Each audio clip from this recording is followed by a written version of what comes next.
Investor Ideas, and we're talking today with Timothy Taggart, CEO of American Growth Fund, currently the only cannabis mutual fund in the U.S. Your fund just launched 3 months ago. Can you give our listeners and our investors some of the background and pre-launch and where you stand right now? What I did is I took an existing product and went to the shareholders of that product and asked them for an investment objective change, which they agreed to, and that we went effective, I think, last part of July with the new investment objective change. And what we are is a mutual fund that invests in the legal cannabis industry. And your fund is SEC approved to invest in publicly traded companies in that space. Can you give us the criteria, what you look for, and maybe some of the recent investments that you've made? Yeah, well, basically we've structured it so that about a third of the product, what we will invest in, will be large cap, a third moderate or middle cap, and a third small cap, okay? And some of the larger cap companies we've invested in are stuff like Abbott Labs, Microsoft with a recent investment just because they've announced that they're going to develop some software for cannabis growers to help track their type of stuff. And Miracle Grow is another one of our large cap investments, and they're in getting into the hydroponic business.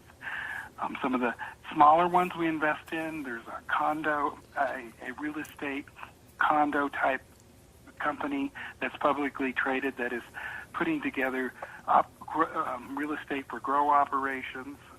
So that's one of the smaller ones that we've invested in. We've also invested in some security companies that support the cannabis industry. And are you investing only in U.S. companies, or are you looking globally at all? We're right now only invested, Miracle Grow is a Canadian company that's traded on our exchanges over here. But right now it's all U.S. companies. We have looked at some Canadian companies, but we don't invest in the channel business, and some of those Canadian companies are in the channel business.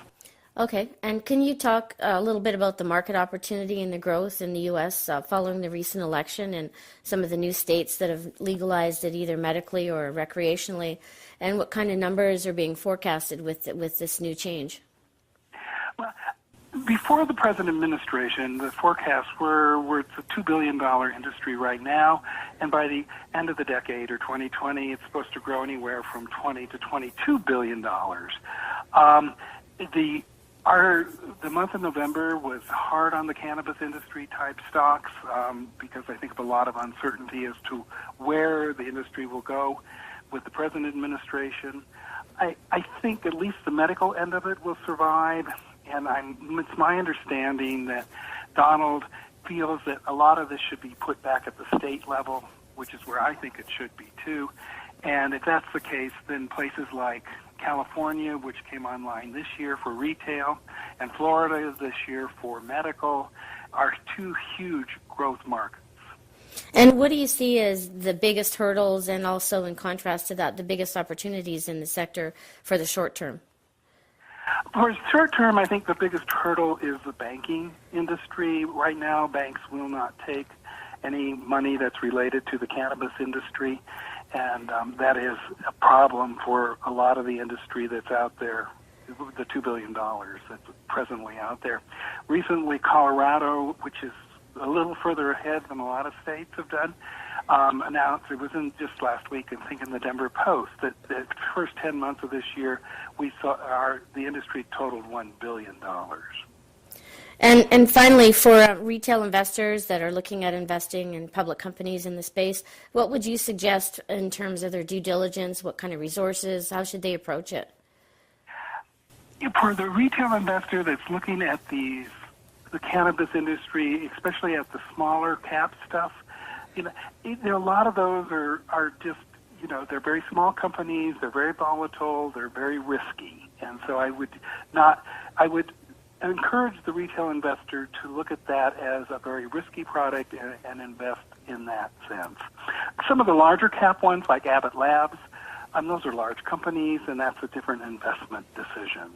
I've seen with some of the small cap ones, though, the risk is there, but the reward is pretty high too. Some of them have actually performed very well, especially some of the Canadian ones. They've had great performance. So I understand the risk reward is there, and definitely to do their due diligence. In final, if somebody wants to learn more about your mutual fund and get a hold of you, what's your website and how can they contact you directly? The phone number is 800-525-2406, and the website is agfseries2.com. Oh, perfect. Thank you very much, and hopefully we can do a follow-up in the new year once the new administration is in place and see if there is any change of thought or direction for the industry.